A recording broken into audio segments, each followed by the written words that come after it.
बिस्मिल्लाहिर्रहमानिर्रहीम, अस्सलाम वालेकुम। ईरान ने इसराइल के ऊपर उसकी हिस्ट्री का सबसे बड़ा मिसाइल अटैक किया है। अब तक ईरान इसराइल के ऊपर 400 से ज़्यादा मिसाइल मार चुका है, जिसमें हाइपरसोनिक, बैलिस्टिक और क्रूज तीनों टाइप के मिसाइल्स हैं और इसमें मेजॉरिटी बिल्कुल सटीक तरीके से सही निशाने पर जाकर लगे हैं। पूरे इसराइल में इन हमलों का इम्पैक्ट साफ साफ देखा जा सकता है। इसराइल में मीडिया सेंसरशिप है, यानी कि जो नुकसान इसराइल को हो रहा है उसकी फोटोज और वीडियोस ना तो मीडिया बना सकती है और ना ही ऐसी सेंसिटिव और इसराइल के प्रोपेगेंडा पर पानी फेरने वाली वीडियोस और फोटोज को सिविलियंस बना सकते हैं। इसराइल में दर्जनों लोग मारे जा चुके हैं और 400 से ज़्यादा लोग घायल हैं, ऐसा इसराइल कह रहा है। ये डेटाज उनकी मीडिया में सर्कुलेट कर रहे हैं कि अभी तक महज इसराइल के अंदर 12 से 13 लोग ही मारे गए हैं और कुछ लोग घायल हैं। लेकिन जब आप इसराइल की हालत देखोगे और क्या इंपैक्ट हुआ ईरानियन अटैक के बाद, वो देखोगे तो समझ में आएगा कि कितने लोग मारे गए हैं और कितने लोग अभी भी रबल्स में दबे हुए हैं। मेरे पास कोई ऐसा इंडिपेंडेंट सोर्स और एस्टिमेशन नहीं है। सोचा था आप लोगों को बिल्कुल एक्यूरेट डेटा दूं कि इस वक्त इसराइल में कितने लोग मारे गए हैं, लेकिन मुझे ऐसा कुछ मिला नहीं। इसी के साथ साथ ना मेरे पास ऐसा कोई बेस है जिसके जरिए मैं ये अंदाजा लगा पाऊं कि कितने लोग मारे गए हैं। लेकिन आप ये देखो, इससे अंदाजा लगेगा। ये लगभग 1.5 टन के विस्फोटक के वजन वाला मिसाइल है जो इसराइल की कैपिटल तेल अवीव के बिल्कुल बीचों बीच आकर गिरा है। इससे कितने लोग मरे होंगे ये अंदाजा भी नहीं लगाया जा सकता, क्योंकि इस एरिया में बहुत बड़े लेवल पर लोग रहते हैं। इस मिसाइल का इंपैक्ट पूरे नेबरहुड पे दिखा है, लेकिन वो इसराइल है, वो मान ही नहीं रहा कि यहां पर कोई बहुत बड़ा इंपैक्ट हुआ है या लोग मारे गए हैं। वो कह रहे हैं यहां सब कुछ ठीक है, बस महज कुछ लोग घायल हुए हैं। इसराइली मीडिया इस लेवल की रिपोर्टिंग कर रहा है और इस लेवल की इंफॉर्मेशन आजकल इसराइलियों को दी जा रही है। दूसरी जगह पे एक जाइंट बिल्डिंग पे सीधे मिसाइल आकर लगा है, पूरी बिल्डिंग ध्वस्त हो गई है और इस तरह कई बिल्डिंग्स के साथ हुआ है। लेकिन वहां पर भी इसराइली मीडिया इस तरह की रिपोर्ट्स कर रहा है कि 10 लोग मारे गए हैं, 20-25 लोग घायल हैं और कई जगह तो हिब्रू मीडिया ये रिपोर्ट कर रहा है कि 30-35 लोग गायब हैं। गायब होना क्या होता है? या वो रबल्स के नीचे दबे हुए हैं या फिर वो मारे गए हैं।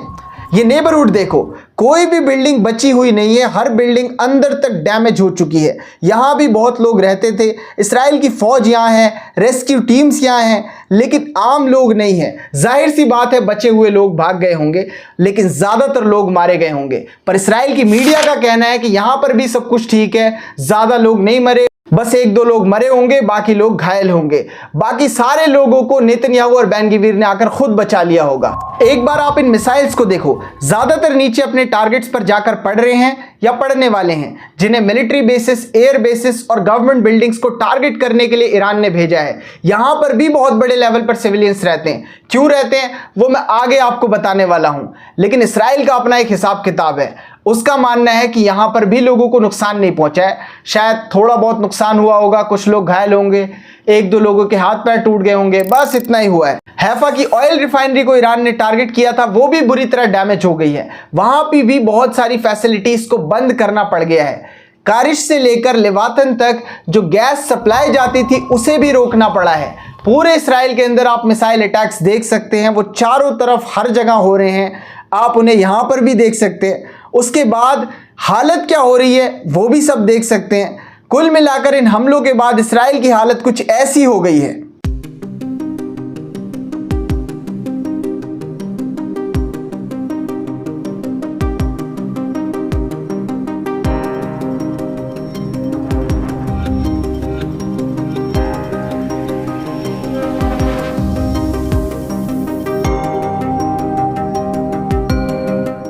आप में से बहुत से लोगों के दिमाग में आ रहा होगा कि ईरान इसराइल के सिविलियन एरियाज और नेबरहुड्स पर अटैक कर रहा है। तो सबसे पहले पॉइंट नंबर 1 कि दुश्मन को उसी की लैंग्वेज में जवाब देना होता है। इसराइल के पास अपनी एक पॉलिसी है, एक डॉक्ट्राइन है, दहिया डॉक्ट्राइन, जिसके तहत वो सामने वाली फौज को टारगेट ना करके उनके सिविलियंस को टारगेट करता है और उनकी फौज इस बात को इंश्योर करती है कि कहां कहां सिविलियंस रह रहे हैं। फिर टेंट्स, शेल्टर्स, स्कूल्स, हॉस्पिटल्स, जहां पर भी लोग जंग में टिके होते हैं, वो उन पूरे एरिया को, पूरे नेबरहुड को फ्लैटेंड कर देता है ताकि ज्यादा से ज्यादा लोग मरें। सामने वाली फौज के ऊपर साइकोलॉजिकल प्रेशर पड़े कि क्या करेंगे जंग जीतकर, जब हमारी पूरी कौम, पूरी सिटी, पूरी कंट्री खत्म हो जाएगी तो हार मान लेते हैं। ये उसने अपनी पॉलिसी बना रखी है। आपको क्या ही बताना, 2 साल से आप गज्जा और लेबनान में ये सेम चीजें देख रहे हैं। बेशर्मों की तरह वेस्ट इसे सपोर्ट कर रहा है और इस पर कहता है कि Israel has right to defend itself, उसे अपनी दिफा का हक है। इस तरह लोगों को मारकर उसे अपनी दिफा का हक है। ये छाती कब पीटना चालू करते हैं? जब वही धुलाई इसराइल की हो रही होती है, जब वही अटैक्स इसराइल पर होते हैं। अब इन्होंने एक बार फिर से चिल्लाना चालू कर दिया है। लेकिन ईरान के केस में पूरी तरह ऐसा नहीं है। आपको जानकर हैरानी होगी कि ईरान इसराइल के ऊपर जो अटैक्स कर रहा है वो वहां आम लोगों के ऊपर अटैक्स नहीं कर रहा, वो आम यहूदियों को नहीं मारना चाहता, उसके टारगेट्स हैं ज़ायनिस्ट। फिर चाहे वो पॉलिटिशियंस हो, फौज से जुड़े लोग हों या आर्म्ड सेटलर्स हों, इन सारे लोगों को वो टारगेट कर रहा है। वो एक अलग बात है कि इसराइल के अंदर एक सिग्निफिकेंट पॉपुलेशन ज़ायनिस्ट की है, वो दिमाग से उसी तरह के हैं। ऐसे लोगों की आबादी काफ़ी ज़्यादा है। मैं नहीं मानता कि ईरान जैसी मैच्योर और सिविलाइज्ड कंट्री हरेदी ज्यूज और इस तरह की दूसरी जूइश कम्युनिटी को टारगेट करेगी, स्पेशली वो लोग जो यरूशलेम, United States, United Kingdom, Europe, इन सारी जगहों पर फ़लस्तीन का झंडा लेकर चलते हैं, पैलेस्टीनियन स्टेट को सपोर्ट करते हैं, फ़लस्तीनियों को सपोर्ट करते हैं, इसराइल को इलीगल स्टेट बताते हैं और यह भी कहते हैं कि इसराइल को एग्जिस्ट करने का ही हक नहीं है। इस तरह के किसी भी यहूदी से मुसलमानों की कोई दुश्मनी नहीं है, ना किसी मुसलमान की, ना ईरान की और ना ही किसी मुस्लिम देश की। लेकिन आप जरा सेटअप समझो, इतने बड़े लेवल पर इसराइल के अंदर यहूदी क्यों मारे जा रहे हैं? इसका रीजन ईरान नहीं है, रीजन खुद इसराइल है। उसने यहूदियों को ह्यूमन शील्ड की तरह हमेशा से इस्तेमाल किया है और इस बार भी करेगा। उसकी फौज, इंटेलिजेंस और दूसरी एजेंसीज के ज्यादातर ऑफिसेस और हेडक्वार्टर्स बिल्कुल सिविलियन एरियाज के बीचों बीच हैं, ताकि जब कभी भी इन लोगों को टारगेट किया जाए तो ये सिविलियन एरियाज पर टारगेट होने का रोना रो सके। ये देखो, ये तेल अवीव का हकीरिया है, इसराइल का सबसे बड़ा मिलिट्री हेडक्वार्टर। इससे कुछ ही कदमों की दूरी पर अजरीली सेंटर है, जहां बहुत भीड़ होती है, हमेशा ही यहां लोग होते हैं। वहीं इशिलोव हॉस्पिटल भी है, बहुत से रेजिडेंशियल टावर्स हैं, हशालोम का ट्रेन स्टेशन है। यानी कि अगर ईरान सबसे बड़े मिलिट्री हेडक्वार्टर को तेल अवीव के अंदर टारगेट करता है और जरा से भी 19-20 हुआ तो वहां हजारों लोग मारे जाएंगे। अब जरा आप याद करो इसराइल के चोचले, इस सेम देश ने गज्जा और हमास के ऊपर इल्जाम लगाया था कि इनके मिलिट्री बेसिस, इनके मिलिट्री के सारे हेडक्वार्टर्स वो रेजिडेंशियल एरियाज के बिल्कुल बीचों बीच होते, इसलिए इसराइली आर्मी को प्रॉब्लम होती है। और इसराइल जो सिविलियन एरियाज को टारगेट कर देता है कभी कभी गलती से, वो इसीलिए टारगेट कर देता है क्योंकि वो सिविलियन एरियाज के बीच में रहते हैं। वहां ये इतनी बकवास कर रहे हैं, तुम्हारा क्या, तुमने क्यों बनाया? साउथ में बना लेते इलाद के पास, ईरान को उड़ाने में भी आसानी होती। अगर आप पूरे इसराइल को ध्यान से देखेंगे तो इसराइल की सारी बड़ी मिलिट्री साइट्स सिविलियन एरियाज के पास हैं। लियोत base, Palmachim air base, Matkal military tower, Sdot Micha base, फिर स्टोरेज सेंटर्स, ये जितनी भी इसराइल के अंदर मिलिट्री फैसिलिटीज़ हैं ये सब रेजिडेंशियल एरियाज़ के 2 किलोमीटर के रेडियस के अंदर ही होती हैं, उससे बाहर नहीं जाती। बहुत सारी तो इन्होंने चिपका के बना रखी है और ये दूसरों को सिखाते हैं। पूरे मुस्लिम वर्ल्ड में बस एक ही मुस्लिम देश है जो एक्टिवली ईरान को इस मसले पर सपोर्ट कर रहा है, वो है पाकिस्तान। वहां के prime minister, foreign minister, defence minister, सारी पॉलिटिकल फोर्सेस, सीनेट, सब ने ही ईरान को सपोर्ट का ऐलान कर दिया है। ये पाकिस्तान के डिफेंस मिनिस्टर का उनके सीनेट में एक स्टेटमेंट है। जैसा इसराइल इस वक्त यमन, ईरान और फ़लस्तीन को टारगेट कर रहा है, अगर आज मुस्लिम वर्ल्ड एक साथ खड़ा नहीं हुआ और सिर्फ अपने अपने इंटरेस्ट और एजेंडास को कंटिन्यू रखा तो हम सब का एक एक करके नंबर आएगा। इट मीन्स अमेरिका हमें बर्बाद कर देगा। OIC की मीटिंग बुलानी चाहिए और सारे मुस्लिम ममालिक को एक साथ आकर इसराइल के ख़िलाफ़ स्ट्रेटजी बनानी चाहिए ताकि हम कलेक्टिवली इसका मुकाबला कर सकें। इस वक्त ज़रूरी है कि हम मुस्लिम वर्ल्ड की यूनिटी को शो करें। जिन भी मुस्लिम देशों ने इसराइल के साथ रिलेशनशिप बना रखी है उन्हें अभी उसे ख़त्म कर देना चाहिए। मुस्लिम वर्ल्ड अभी भी मिलिट्रीली वल्नरेबल है और हम ईरान को हर तरह से सपोर्ट करेंगे, उनके साथ यकजहती का ऐलान करते हैं। उसके बाद पाकिस्तान की पार्लियामेंट ने भी एक रेजोल्यूशन निकाला जिसमें ईरान को सपोर्ट करने की बात की गई थी। पाकिस्तान के प्राइम मिनिस्टर ने मसूद पेजेंस्किया जो ईरानियन प्रेसिडेंट हैं उनके पास फ़ोन कॉल करके अपने सपोर्ट का ऐलान किया है। कुछ मिडिल ईस्टर्न सोर्सेस ये भी कह रहे हैं कि पाकिस्तान बलूचिस्तान के रास्ते ईरान में ट्रक्स के ज़रिए हथियार भेज रहा है। वैसे अभी रिपोर्ट्स कन्फर्म नहीं है, ना दोनों देशों ने इस बात को कंफर्म किया है, लेकिन हमेशा ये हिस्ट्री रही है कि जब भी ईरान और पाकिस्तान का कॉन्फ्लिक्ट कहीं और होता है तो ये दोनों देश एक दूसरे को इसी रूट के जरिए हथियार भेजते हैं। बहुत सी रिपोर्ट्स और थिंक टैंक्स इस बात का दावा कर रहे हैं कि चाइना, रशिया, बेलारूस और इस तरह के देश ईरान को सपोर्ट कर सकते हैं। उसके रीजंस हैं, अगर आप चाइना के स्टेटमेंट्स देखोगे तो वो प्रो ईरान लग रहे हैं। साथ में कुछ चाइनीज़ प्लेन तेहरान उतरे हैं, उनमें हथियार हो सकते हैं। फिर उसके बाद रशिया भी ईरान को सपोर्ट करेगा, क्योंकि ईरान ने रशिया को यूक्रेन वॉर में सपोर्ट किया था। अब उसकी बारी है कि वो इस्राइल के खिलाफ ईरान को सपोर्ट करे। साथ में इसमें यूनाइटेड स्टेट्स के इन्वॉल्वमेंट की वजह से रशिया और चाइना सपोर्ट करेंगे। ईरान ने अपने स्टेटमेंट्स और एक्शंस के जरिए कुछ चीज़ों को साफ कर दिया है, जिसमें सबसे पहली चीज़ है कि ईरान के ये हमले इसराइल के ऊपर कब तक चलेंगे या ये जंग कब तक चलेगी। ईरान ने साफ कर दिया है कि ये जंग तब तक चलेगी जब तक ईरान चाहेगा। इस जंग को ईरान ने शुरू तो नहीं किया है, लेकिन इस जंग को ख़त्म ईरान ही करेगा, ये वहाँ के ऑफिशियल्स कह रहे हैं। ईरान की इंटीरियर मिनिस्ट्री कोई बड़ी तैयारी कर रही है। उन्होंने अपनी अंडरग्राउंड टनल्स को एक बार फिर से ठीक करना शुरू कर दिया है। वो उसकी रिपेयरिंग कर रहे हैं ताकि वो फिर से फंक्शनल हो जाएं। साथ में वो अपनी अंडरग्राउंड पार्किंग लॉन्स को भी ठीक कर रहे हैं, इमरजेंसी शेल्टर्स बना रहे हैं, सबवेज बना रहे हैं। शायद ईरान इसराइल के साथ एक बड़ी और लंबी जंग की तैयारी कर रहा है।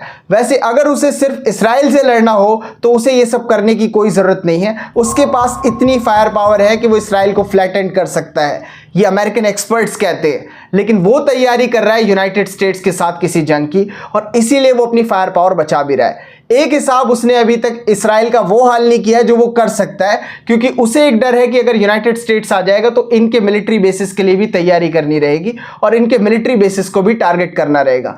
सेम एज वो ये जो अंडरग्राउंड चीज़ें तैयार कर रहा है वो इसलिए कर रहा है ताकि वो यूनाइटेड स्टेट्स को मैनेज कर सके अगर वो इस जंग में कूदता है तो। ईरानियन फॉरेन मिनिस्ट्री और फॉरेन पॉलिसी के एक मेंबर हैं, उनका कहना है कि इसराइल ने ये जो हिम्मत की है ईरान के न्यूक्लियर रिसर्च सेंटर पर अटैक करने की, इसका एक बड़ा जवाब होना चाहिए। और वो जवाब ये हो कि ईरान की फौज इसराइल के सबसे बड़े nuclear research centre Dimona reactor के ऊपर एक बड़ा वॉरहेड फेंके, वो भी 2 टन का, यानी कि 2 टन का एक मिसाइल उस पर डाल के उसे इस तरह उड़ा दिया जाए ताकि इसराइल को समझ में आ जाए कि असल में न्यूक्लियर रिसर्च सेंटर को उड़ाने का क्या मतलब होता है। ईरानियन रिस्पॉन्स से जो हमले ईरान इसराइल के ऊपर कर रहा है, इससे इसराइल ये अंदाज़ा लगा रहा है कि शायद सैयद आयतुल्लाह अली ख़मेनी ने ठान लिया है कि वो इसराइल के साथ जंग पे जाएंगे। इसराइल कितना बड़ा जोकर देश है, वो खित्ते की इतनी बड़ी मिलिट्री पावर के ऊपर अटैक करता है, उनकी न्यूक्लियर फैसिलिटीज़ को टारगेट करता है, उनके साइंटिस्ट को मार देता है,